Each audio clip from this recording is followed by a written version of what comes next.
안녕하세요. 김시안 원장입니다. 오늘은 파프리카 효소 담는 과정들을 갖다가 살펴볼 수 있는 시간을 갖고자 합니다. 먼저 파프리카는 피부 트러블을 막아주고 고혈압, 심근경색 등을 예방하고 효과가 있다. 채소 중 비타민 C 함유량이 가장 높아 피부 미용에 아주 좋다.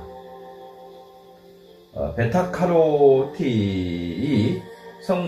풍부해 암 예방에 효과가 뛰어나다. 혈액을 응고를 방지해 고혈압과 심근경색 등을 예방해준다. 파프리카는 터키의 대표적인 향신 채소로 단맛부터 매운맛까지 종류가 다양하다. 국내에서는 보통 매운맛이 나는 것을 피망으로, 단맛이 나는 것을 파프리카로 칭한다. 색 또한 다양한데 이는 리코펜이나 베타카로틴과 같은 유기의 화합물 채소, 색소 때문이다.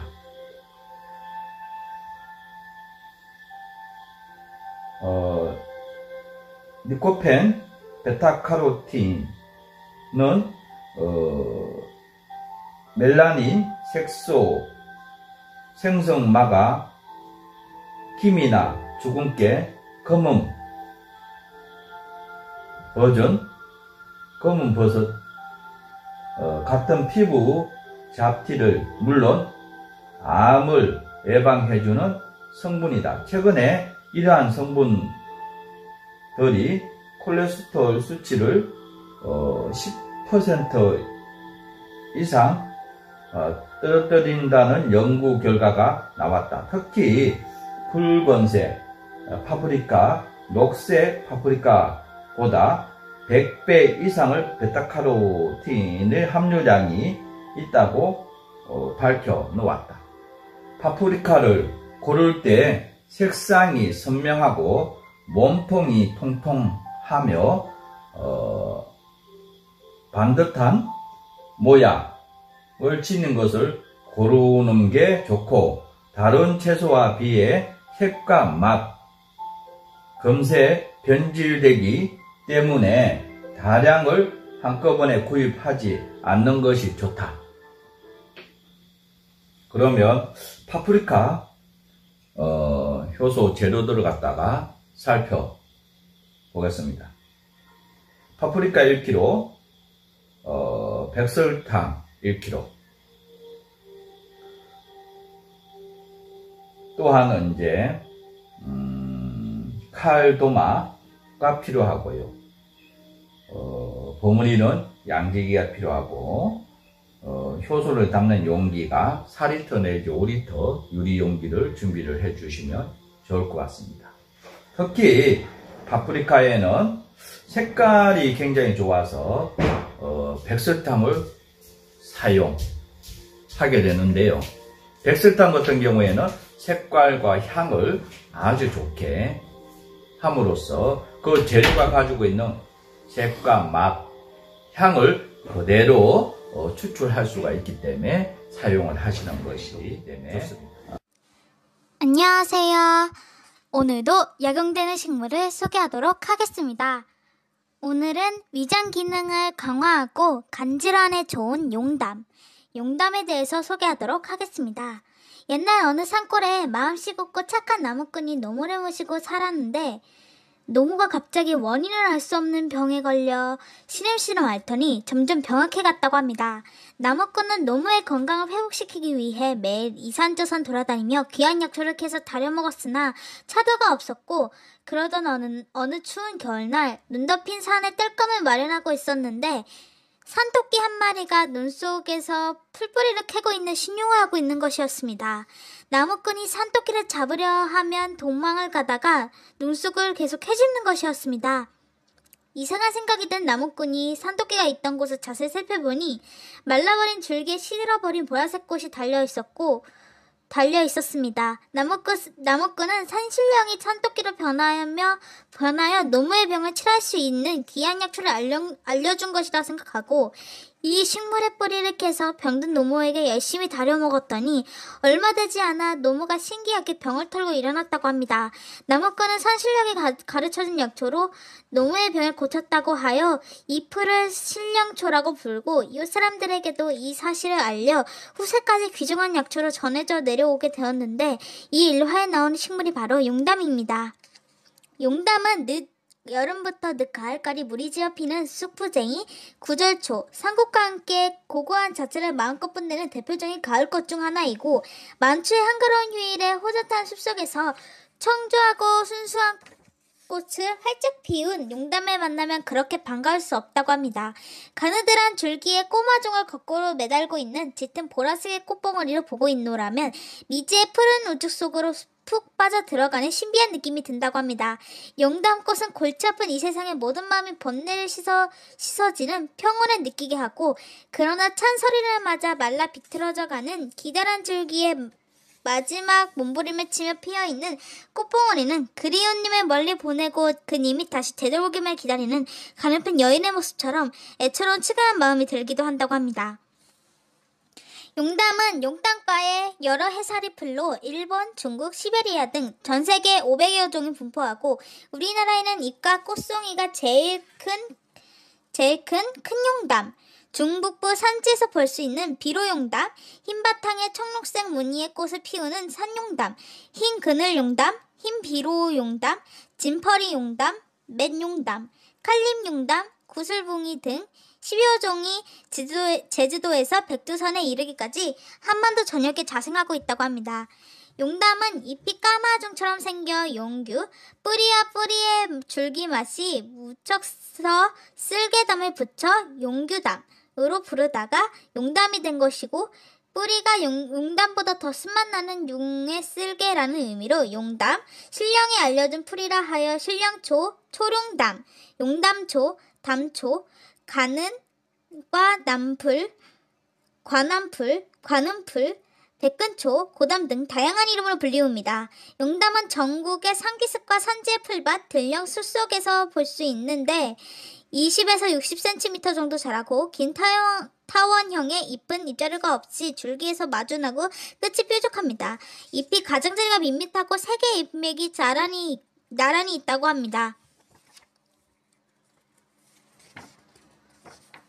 용담은 하초의 간담에 쌓인 습사와 열사를 내려주는 작용이 탁월하고 항염증 작용이 강해 염증 세포의 탐식 기능을 강화시켜주고 녹농균, 병형강균, 내막염 쌍구균, 황색포도상구균을 억제시키는 효능이 있고 한방에 쌓인 용담 뿌리를 약재로 쓰고 우리 몸의 열을 내려주는 청열약 중 청열조습약으로 분류하고 맛은 무척 쓰고 성질은 차다합니다.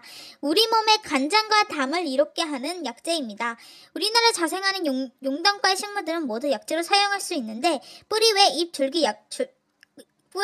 잎, 꽃, 줄기도 약재로 쓸 수 있고 어린 잎은 살짝 데쳐 찬물에 우려내는 나물로 무쳐 먹고 줄기는 봄부터 가을까지 마르기 전에 채취하여 쓴다고 합니다.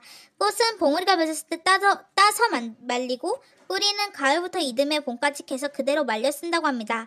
뿌리를 35도 술에 담가 3개월이 지난 뒤 건더기를 버리면 용담주가 되고 뿌리는 무척 쓰나 줄기와 잎, 꽃은 쓴맛이 나지 않는다고 합니다.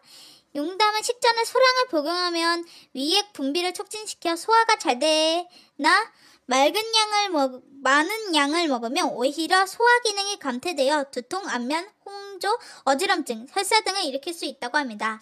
용담은 찬 성질이기 때문에 평소 비장과 이장의 기능이 약해 소화가 잘 되지 않거나 몸이 냉한 사람은 다량을 장봉하지 않도록 유의하고 또한 체질에 따라 유산될 수 있으므로 인삼분을 사용하지 않는 것이 좋다고 합니다.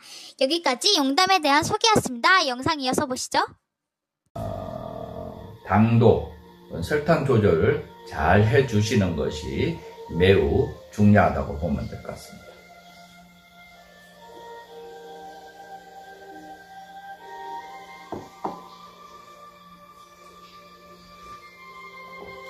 자, 그러면 파프리카 효소 담는 과정들을 갖다가 살펴보겠습니다. 첫 번째, 파프리카는 꼭지와 함께 깨끗이 씻은 뒤 물기를 완전히 제거한다. 두 번째, 파프리카의 물기가 완전히 마르면 2등분 한 뒤 꼭지와 함께 2-3cm 두께로 썬다. 3. 분량의 설탕 중 60%인 600g의 일부를 용기 바닥에 약 1cm 두께로 붓는다. 4. 일곱 번째 과정에서 사용할 설탕을 남겨놓고 나머지 백설탕 모두 썰어놓은 파프리카에 넣는다. 다섯 번째, 파프리카의 설탕이 잘 묻도록 대까지 손에 약간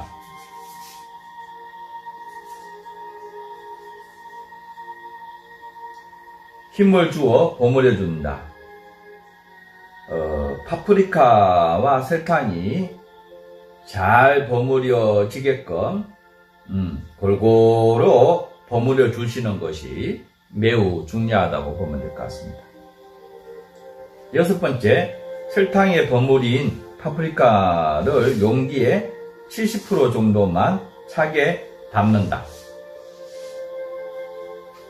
일곱 번째, 네 번째 과정에서 남겨둔 설탕을 파프리카가 안 보일 정도로 덮어주고 밀봉한다.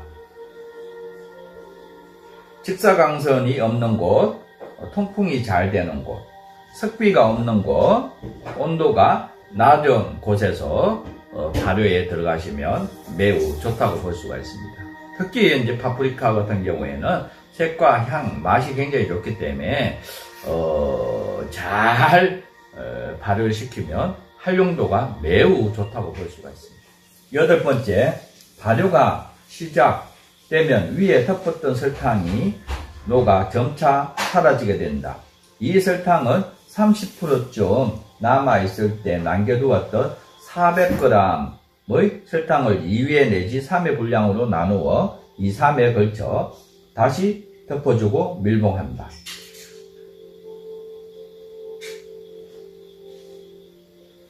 이 시기에 기온, 습도 등을 환경에 따라 다름으로 관심을 갖고 수시로 들여다 보아주시는 것이 매우 중요하다고 보면 될 것 같은데요.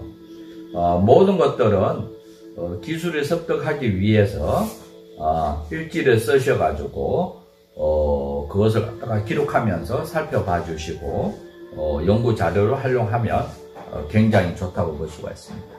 그래서 언제 설탕이 녹고 언제 설탕을 덮어줘야 되고 액이 언제 나오게 되고 그러면서 발효 기간은 정해져 있지만은 그러더라도 환경에 따라 조금 빨라질 수도 있고 조금 늦춰질 수도 있다라고 하는 것을 인식을 해 주셔야 되는데요. 예를 들게 되면 저 남쪽 같은 경우에는 날씨가 굉장히 따뜻하고 또한 강원도 같은 경우에는 기온이 굉장히 낮아서 발효가 느려질 수가 있습니다. 또한 여름 같은 경우에는 장마가 있고 없고가 차이가 15일 정도가 이렇게 해서 이제 형성되기 때문에 그런 부분도 발효가 끝나고 숙성 과정으로 넘어가게 되고요. 또한은 이제 발효가 끝난 재료 건지를 활용 해보겠는데요. 건지 같은 경우에는 건조기에 말려가지고 분쇄를 하셔가지고 양념으로 사용하셔도 굉장히 좋고요. 또한 이것을 갖다가 분쇄를 해가지고 샐러드 소스로 활용하셔도 매우 좋다고 볼 수가 있습니다.